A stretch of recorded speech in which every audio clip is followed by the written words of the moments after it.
Wonderful SR ક્રિએશનમાં આપ સર્વેનું સ્વાગત છે।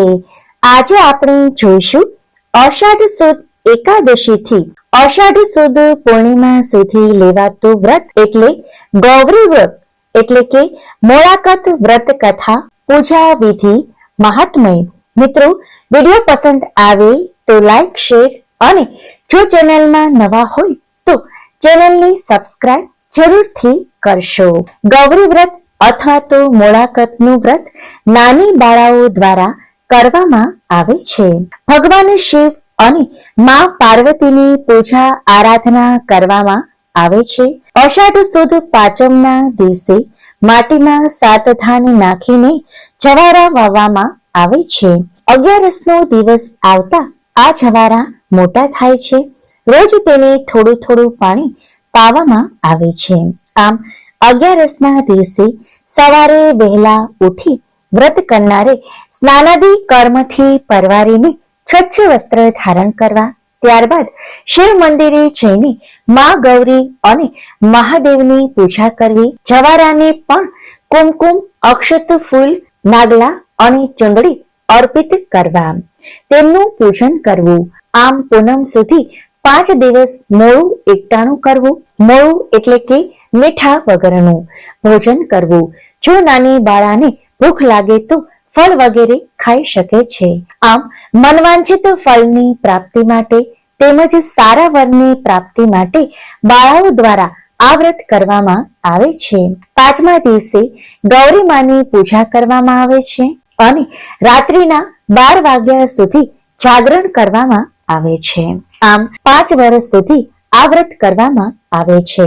5મા વર્ષે નાની નાની 5 બાળાઓને નાની વાટકી, ચાંદલાનું પેકેટ, ફળ, સોપારી અને રૂપિયાનો સિક્કો ભેટ સ્વરૂપે આપીને તેને જમાડવામાં આવે છે। આમ આ રીતે વ્રતનું ઉજવણું કરીને વ્રત પૂર્ણ કરવામાં આવે છે।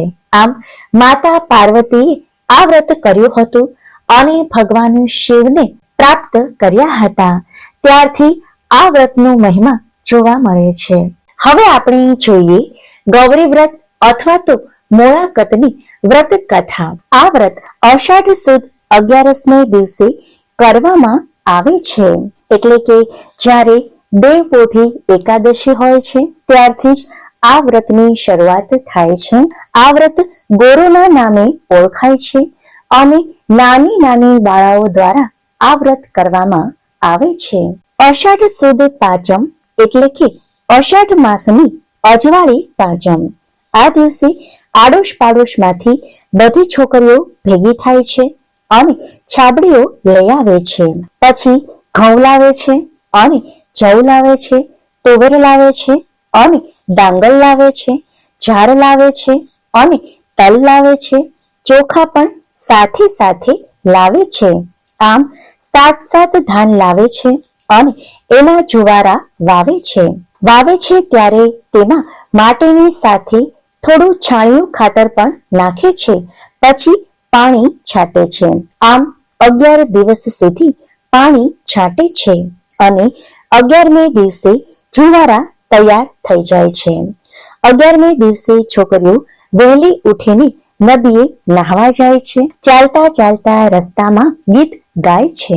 ગોરમાનો વર કેસરીયો નદીએ નહાવા જાય રે ગોરમા, નદીઓના ડહોળા પાણી સરોવર ઝીલવા જાય રે ગોરમા, ઝીલી ઝીલી ઘેર પથાર્યા મોતીડે વધાવ્યા ગોરમા, ભાઈ બેઠો જમવા ધ્વજાએ ઓઢ્યા ચીર ગોરમા, ચીર ઉપર ચુંદડીને ચોખલિયાળે ભાત ગોરમા, જાત ઉપર ઝાખરાને વેલ ધડુકી જાય રે ગોરમા, વેલમાં બેઠો વાણિયોને કાગળ લખતો જાય રે ગોરમા, કાગળમાં 2 પૂતળીઓને હસતી રમતી જાય રે ગોરમા। આમ ગાતી ગાતી નદીએ પહોંચી જાય છે। નદીએ જઈને નહાય છે, નાહી ધોઈને ઘેર આવે છે, પછી કંકાવટી લે છે।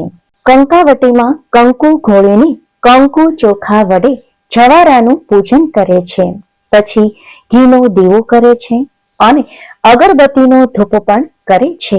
પછી એકટાણું કરવા બેસે છે અને મોળું મોળું જમે છે। આમ મોળું જમવાનું હોવાથી આ વ્રતને મોળાકત પણ કહે છે. એકટાણું જમ્યા પછી જો છોકરીઓને ભૂખ લાગે તો ખારેક, ટોપરા, પતાસા એવું બધું ખાય છે. રાત્રે ભોંય પથારી કરીને સૂવે છે. આમ વ્રત કરે છે. પછી છોકરીઓ અડધી રાત સુધી જાગરણ કરે છે અને જાત જાતની રમતો રમે છે તથા ગરબા ગાય છે. બીજે દિવસે સવારે જઈને નદીમાં જુવારા પધરાવી દે છે. આમ ગૌરી માનું વ્રત કરે છે.